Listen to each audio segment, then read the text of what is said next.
Hey everyone, how's it going? Coming at you from the Kettle Barn in Andover, New Jersey. Another cold and frigid day. It seems to be the way things have been going this year. But in other news, I've been teaching a lot of Kettlebell Snatch lately to a lot of my clients, a lot of my face-to-face clients. So I figured what I would do would be to do this little primer video for everybody, but especially for a lot of my online, and I have a bunch of new online clients that are doing a lot of snatch training. So I figured this would be a good thing just to go over a couple of the finer points of the kettlebell snatch. So if for some reason you've just stumbled upon this and you're not familiar with the kettlebell snatch, let me show you a couple examples here.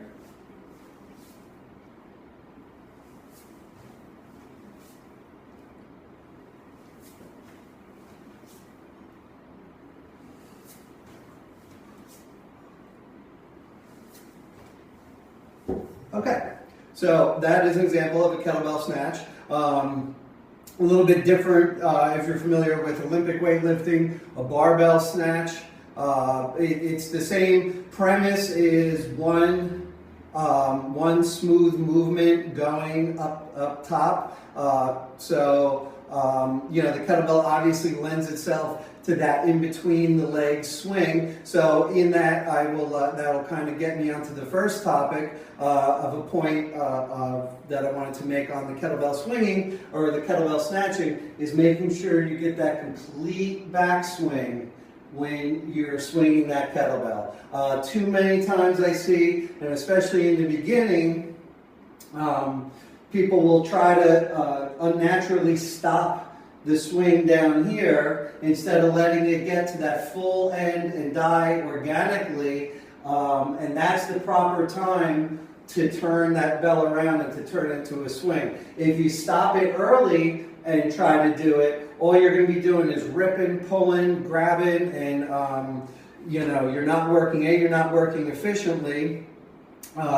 You lend yourself to a little bit more injuries on that. And also, you know, you'll definitely, back to the not working efficiently, you'll end your set early in that way. And let's face it, you know, in my opinion and what I kind of show, and I'm not saying there's nothing wrong with any other, you know, I'm not getting into a hard style, GF, blah, blah, blah type of thing, but what I'm showing in my style of kettlebell training that I'm promoting and showing is to be doing time sets. So you want to make sure you're getting through the time of the set, and something like that will definitely lead you to end a little bit prematurely. So, for example, making sure you're getting all the way to the back and the hips are just turning the bell around and pushing it forward. Okay? So the next thing I want you to kind of keep in mind is I'm not swinging to the stars. I'm not swinging all the way up to here. My swing is rather low. So and it's always a good analogy, and so many of us use it in the kettlebell world. If this is 6 o'clock down here, we're swinging to roughly about 7 o'clock. So at 7 o'clock, basically, is what happens. It's called the acceleration pull, where we're going to aggressively pull that kettlebell, essentially pulling our hand in and then getting ready to reinsert it back into the kettlebell. So we want to swing to about 7 o'clock. If we swing too high, then we still have all that momentum coming and that bell will keep traveling backwards. So we want to make sure that that swing is nice and low and roughly about 7 o'clock or so. Okay? So at that stage is when we will do that aggressive pull, that rotation. And this will break our hand from the kettlebell, and then we'll put that kettlebell back in at roughly around 11 o'clock and float that kettlebell up to the end of the lift to where we're locked out at 12 o'clock. And we're locked out where our knees are straight. So sorry, I have a little longer shorts on, but our knees are locked, our elbows are locked, our bicep is close to our ear, and our shoulders are nice and relaxed at the top, and then we're getting ready for our next rep. So that leads me to that next point of bringing the kettlebell back down. So to bring that kettlebell back down, and you'll see a million different kinds of drops, and there is something very personal about kettlebell lifting, and especially snatch lifting. So you'll see some little different forms and little different. You can look at 10 different people, and they'll have some different stuff. So I'm going to kind of just go over a couple points that I think you should definitely make sure that you maintain in your kettlebell lifting. So the first thing, we're going to just slightly take the weight off of one side, the side that the kettlebell's on, and we're going to keep our chest open and our chin slightly raised. And I'm just turning my hand. So this is the first movement of the drop. So we want to make sure if we go over top, the kettlebell will start a nice big arc. So all I'm doing is I'm breaking the kettlebell from my hand and letting it just drop down. So it's just falling, it's free falling down. So I want to make sure I keep my chest up so I can connect up higher.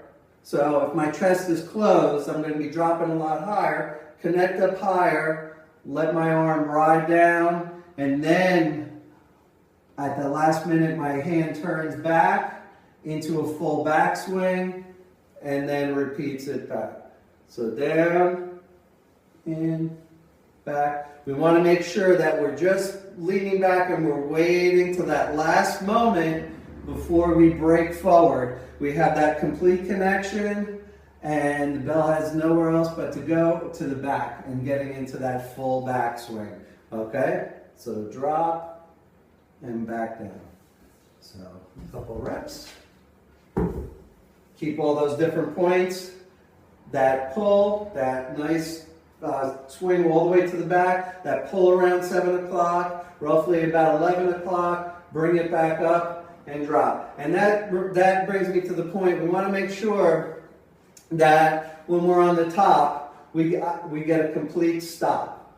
So that to me constitutes the full rep. Now, there's something to be said if you go real fast, blah, blah, blah. To me, that definitely leads to will lead to more injury, will lead to sloppy reps. So, you're only talking about a rep or two that you really get. I don't care if it's for fitness or for performance. You want to make sure you have nice, clean, individual, solid reps. Stop and back down. So, make sure you get that complete lockout and then stop at the top. Okay, so here we go.